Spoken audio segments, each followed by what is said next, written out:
સુરતમાં એબીવીપીએ પ્રિન્સિપાલને ગોંધી રાખ્યા। એમટીબીના પ્રિન્સિપાલને ઓફિસમાં 8 કલાક ગોંધી રાખ્યા। ડોક્ટર રુદ્રેશ વ્યાસને બાનમાં લેવામાં આવ્યા। એબીવીપીએ ડોક્ટર વ્યાસને ઉગ્ર રજૂઆત કરી। બીએની 135 સીટ સામે 8000 ઓફર લેટર અપાયાનો દાવો થઈ રહ્યો છે। પ્રિન્સિપાલે એબીવીપીના 9 યુવકો સામે પોલીસમાં અરજી કરી છે।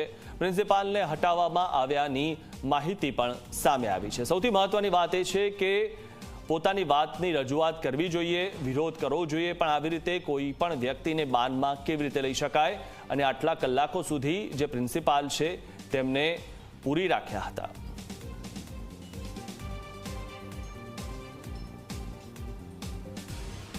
આમ તો હું ઇન્ચાર્જ આચાર્ય તરીકે અહીંયા સેવા આપતો હતો।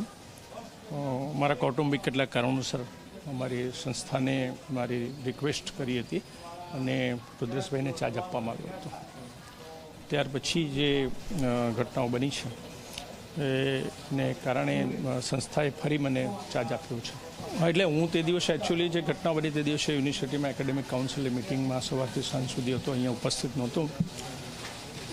પણ પ્રવેશના સંદર્ભે જે કંઈક ઘટનાઓ બની અને તેની આગળની જે કંઈ પ્રોસેસ છે તે ચાલી રહી છે।